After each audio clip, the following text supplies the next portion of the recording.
Hello, my lovely students. How are you? Wishing all of you would be fine. So let's we start about physics. चलो हम लोग physics study करते हैं, physics के बारे में जानेंगे ऑल डिटेल्स।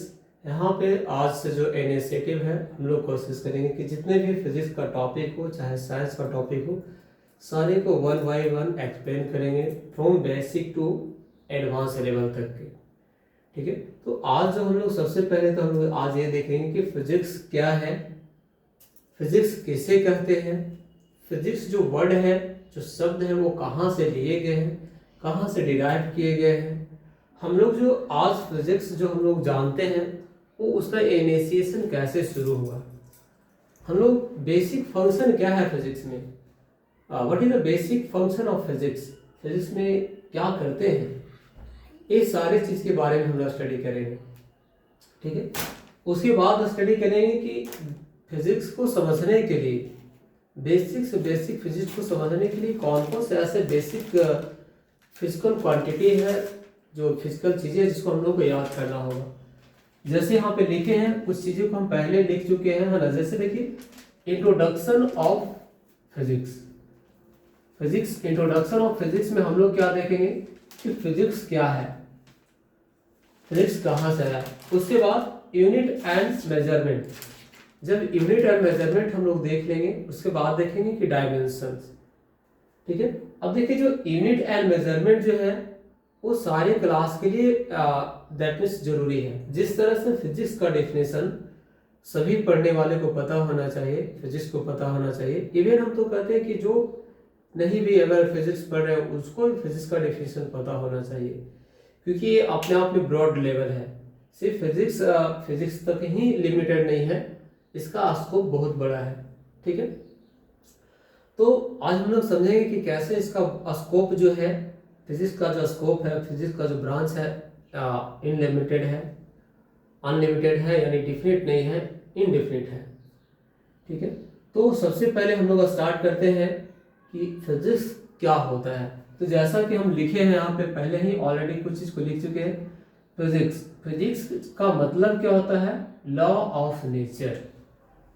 यानी हम लोग अगर फिजिक्स को एक शब्द में बोल सके कि फिजिक्स क्या होता है, तो हम लोग सीधे क्या बोलेंगे, it is law of nature. यानी हमारा जो प्रकृति है, हमारा जो यूनिवर्स है, जिसको हम लोग गॉड कहते हैं ना, उसका नियम है ये। ठीक है ना। जनरली अगर हम लोग देखा जाए, हम लोग जो हिंदी यानी हम लोग जो हिंदी जो में हम लोग जानते हैं कि प्रकृति का मतलब गॉड होता है, जिसे भगवान कहते हैं। ठीक, तो यहाँ क्या है, ये प्रकृतिक that means law of nature, यानी जिसको हम लोग नेचर कहते हैं, जिसको हम लोग प्रकृतिक कहते हैं, वो किस नियम से चलता है, क्या उसका भी कोई नियम है या नहीं है। तो हम लोग जब फिजिक्स पढ़ते हैं तो पता चलता नहीं उसका भी कोई नियम है।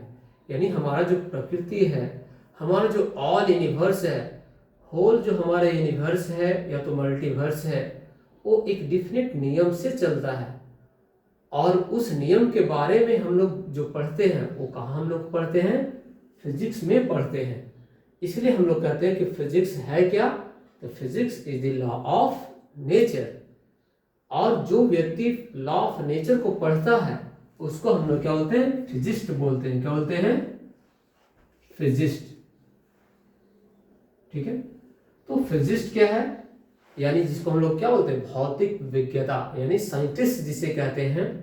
तो फिजिस्ट क्या हुआ, वो साइंटिस्ट, वो पढ़ता क्या है, लॉ ऑफ नेचर, यानी प्रकृति के नियम के बारे में पढ़ता है कि हमारा प्रकृति जो है किस नियम से काम करता है। जैसे दिन और रात कैसे होते हैं, हमारा यूनिवर्स जो है कैसे अपने आप मतलब चलते रहता है, इसको कोई चलाने वाला नहीं, कोई ऊपर में कोई गवर्नमेंट बैठा हुआ क्या, ऐसा नहीं है।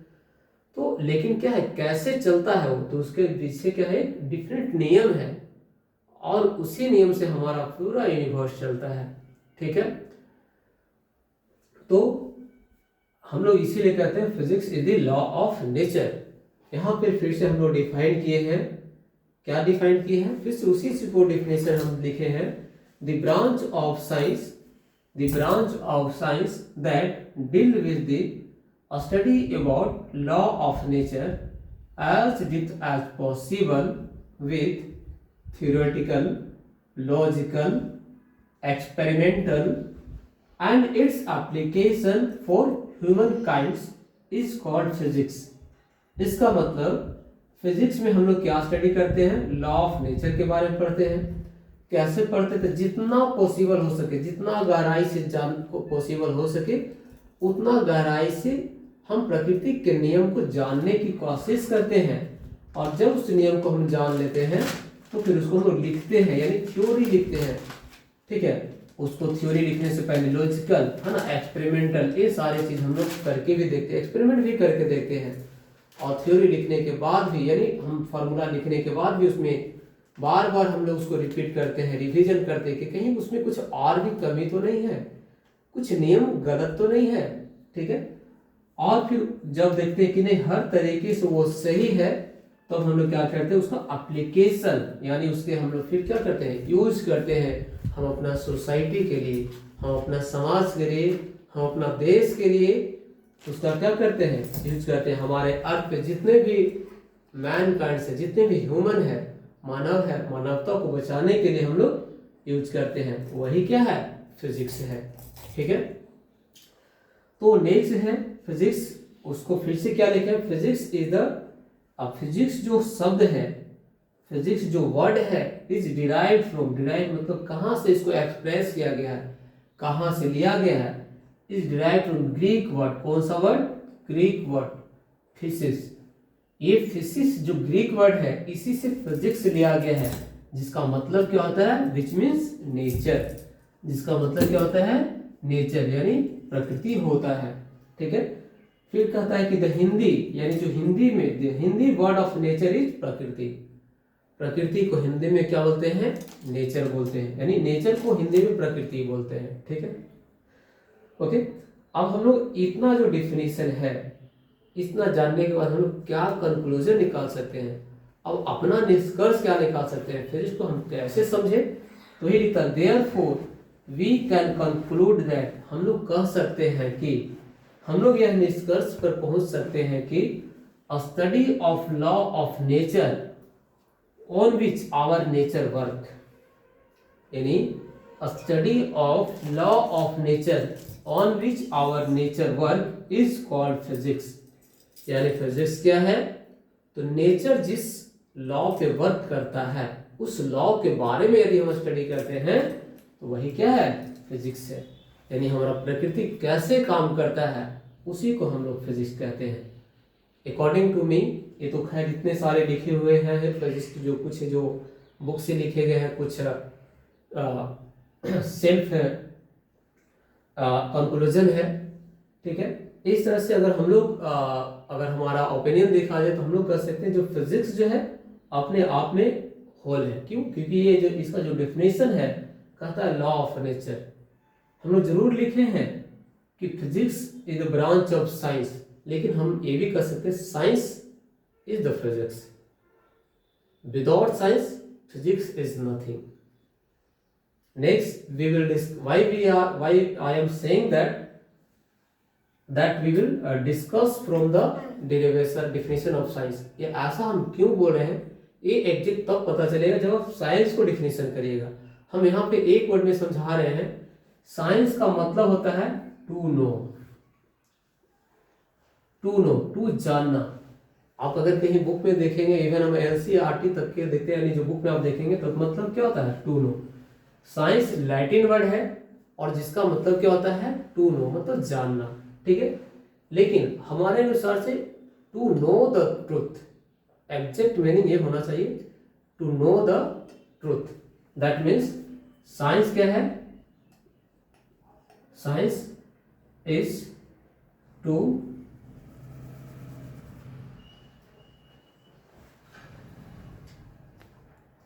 No the truth. ठीक है, साइंस क्या है, सिर्फ ट्रू चीज को बारे में बताता है.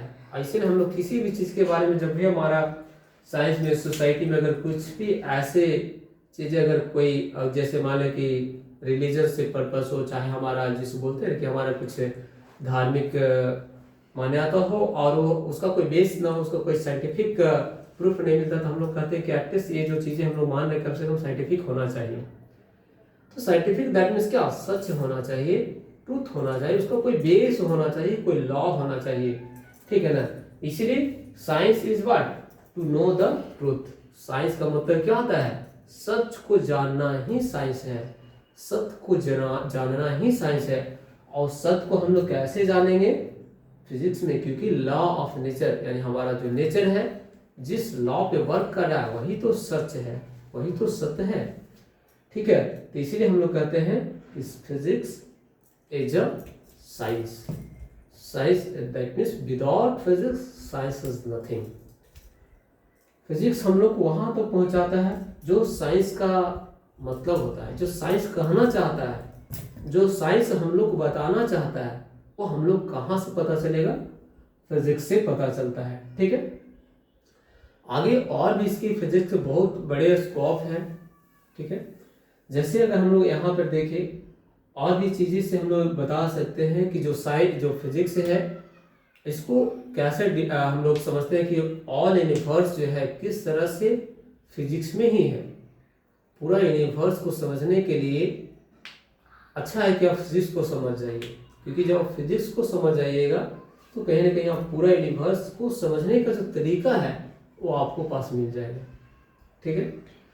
आगे डिफरेंट डिफरेंट पार्ट्स के बारे में हम लोग बताएंगे कि कैसे डिफरेंट डिफरेंट साइंटिस्ट जो है हमारे फिजिक्स के बारे में समझाए हैं, और अगर अच्छे अच्छे साइंटिस्ट को अगर आपको बताना हो तो आप कैसे बताएंगे।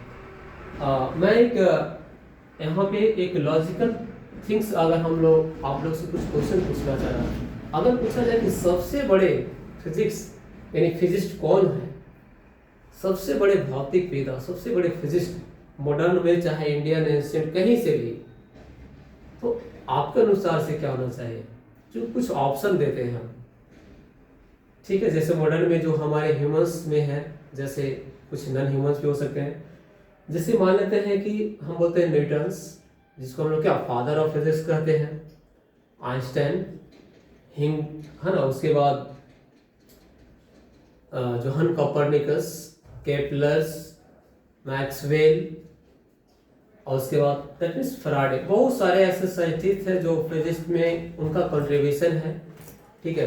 लेकिन फिर भी हम लोग क्या बोलते हैं, Newton's is the greatest physicist, because why therefore we are that means our physicist are considered as the father of physics. तो हम लोग फादर ऑफ फिजिक्स किसे कहते हैं, न्यूटन को कहते हैं, ठीक है। तो एक चीजें हम लोग कभी डिस्कस करेंगे कि एक ऐसे व्यक्ति है ना, जो फिजिक्स को मतलब उनका देखने का नजरिया पूरा नेचर को, फिजिक्स को अलग था, उसके बारे में कभी हम लोग डिस्कस करेंगे, ठीक है। अगर क्यूरियोसिटी होगा आप लोग कमेंट करेंगे, हम उसके उनके बारे में भी डिस्कस करेंगे, ठीक है। तो चलिए हम लोग एक बार फिर से समराइज करते हैं कि आखिर हम लोग फिजिक्स में अभी तक क्या देखे और क्या हम लोग स्टडी करते हैं। तो फर्स्ट थिंग्स क्या देखें, जो फिजिक्स क्या है, लॉ ऑफ नेचर। फिजिक्स का मतलब क्या होता है, लॉ ऑफ नेचर। फिजिक्स को हम लोग और भी कैसे समझते हैं, तो the branch of science that deal with the study about nature, है ना, as deep as possible with the theoretical, logical, experimental and its application for human kind is called physics. Physics derive from the Greek word physis, है ना। फिजिस से क्या लिया गया है, physics लिया गया है, जिसका मतलब होता है नेचर, इसका हिंदी में तो होता है प्रकृति। और प्रकृति का मतलब क्या, जितने भी हमारा यूनिवर्स है सभी को हम लोग प्रकृति ही बोलते हैं, ठीक है। अगर देखिए इसको अगर और भी प्रकृति जाते हैं, अगर सोसाइटल, पता नहीं डिफरेंट डिफरेंट सोसाइटी में तो डिफरेंट डिफरेंट तरीके से मान्यता होता है, लेकिन अगर हमारे सनातन धर्म की जब हम लोग बात करते हैं तो कहते हैं कि प्रकृति हम लोग हमारे जो सनातन धर्म में जो स्त्री है, जो गर्ल्स है, उसको हम लोग प्रकृति कहते हैं। हम लोग प्रकृति, इवन हम लोग प्रकृति पूजा भी करते हैं, यानी 9 कन्या पूजा, दुर्गा पूजा में। ऐसे भी अगर डिफरेंट कोई भी पूजा पाठ वगैरह करते हैं तो 9 कन्या को यानी कन्या पूजन को हम लोग बहुत वैल्यू देते हैं, ठीक है ना। चाहे हमारे संस्कार में जो भी अगर हमारे बनाने वाले कहें उसका साइंटिफिक लॉजिक क्या है ना, लेकिन अगर इस तरह से जब हम लोग इसको स्टडी करते हैं तो हम लोग देखते हैं कि प्रकृति उन्हें ही बोला जाता है, कन्याओं को जो लेडीज है उसे प्रकृति बोला जाता है, ठीक है। और गॉडेज का रूप भी है, यानी देवी का रूप भी माना जाता है। और यहाँ भी क्या है कि प्रकृति यानी का मतलब क्या होता है, फिजिक्स, ठीक है। तो फिजिक्स क्या है? प्राकृतिक है। हम लोग बोल सकते हैं कि that means you are, if you are looking and you are a girls, then you consider yourself as a प्रकृति। ओके, दैट मीन्स तुम ही क्या हो? प्रकृति हो।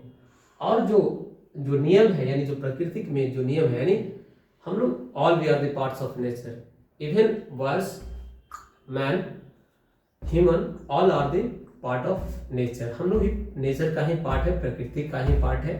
लेकिन यहाँ पे हम इंटर रिलेट करके इसलिए समझा रहे हैं कि किस तरह से हमारा सोसाइटी जो है, हमारा समाज का सोच कहीं न कहीं किस तरह से एक दूसरे को इंटर रिलेट करके, एक बंधन में बांध करके, एक नियम से जोड़ करके देखने का कोशिश करता है। तो वो हम लोग को साइंस में, फिजिक्स से ही पता चलता है। दैट मीन्स हम लोग सोशल वे में, दैट मीन्स हम लोग इसको रियल लाइफ से कनेक्ट करने की कोशिश किए हैं। ठीक है, बाकी आप लोग अपने तरीके से भी इसे समझ सकते हैं, इससे फ्रीडम है। ठीक है, लेकिन हमें जो समझ में आ रहा है वो मैं समझा रहा हूँ, क्योंकि ये मैं नहीं, ये वर्ड बोल रहे हैं और वर्ड को मैं इंटरप्रेट कर रहा हूँ, एक्सप्लेन कर रहा हूँ। ठीक है, कि किस तरह से हमारे प्रकृति जो है फिजिक्स है, और हमारे समाज में गर्ल्स को प्रकृति माना जाता है, यानी हम लोग प्रकृति के नियम को पढ़ते हैं, वो क्या है? फिजिक्स है। बाकी इस पर और भी कभी स्टडी करेंगे। ठीक है, तो अब हम लोग नेक्स्ट देखेंगे कि ब्रांच ऑफ फिजिक्स, यानी फिजिक्स के कितने ब्रांच हैं। ठीक है, तो there are many branches of physics. Okay,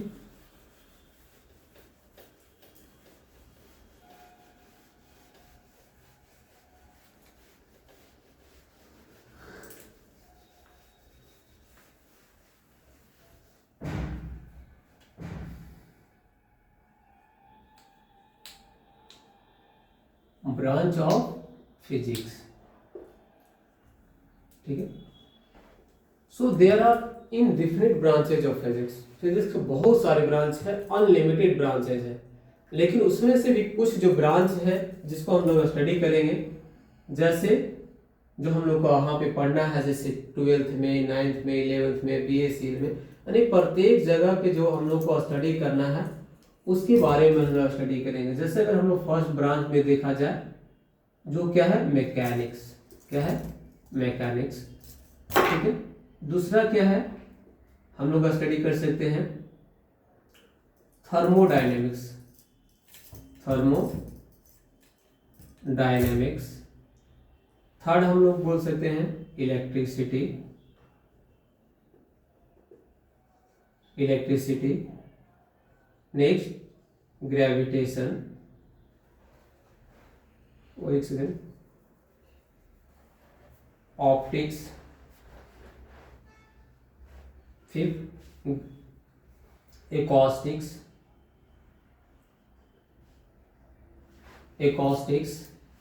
okay,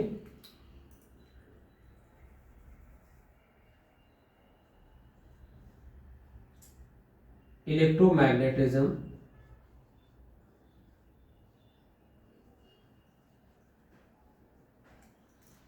okay, electromagnetism.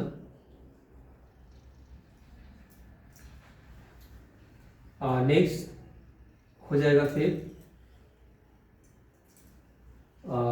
That means हम लोग लिख सकते हैं इलेक्ट्रोडायनेमिक्स।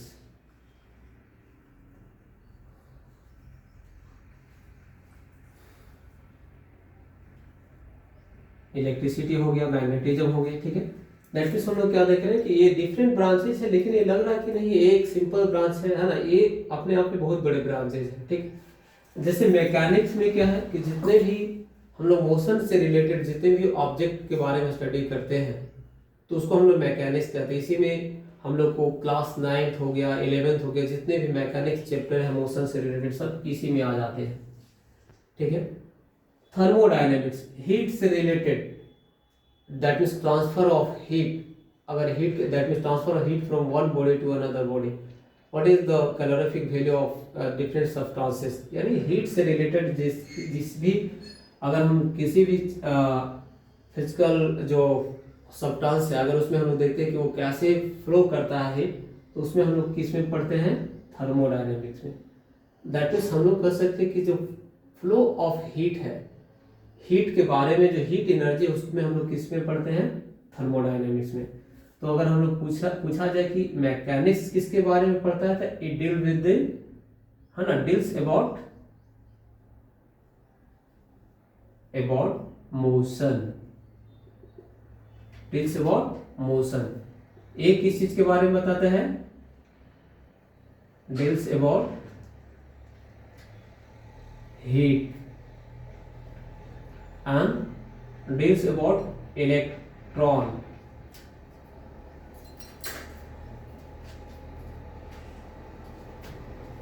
है ना, that means phenomena of moving electron. ठीक है, हम लोग बोल सकते हैं इलेक्ट्रॉन। ठीक है, ऑप्टिक्स डील्स अबाउट लाइट। ठीक है, acoustics deals about sound. Okay, electromagnetism deals about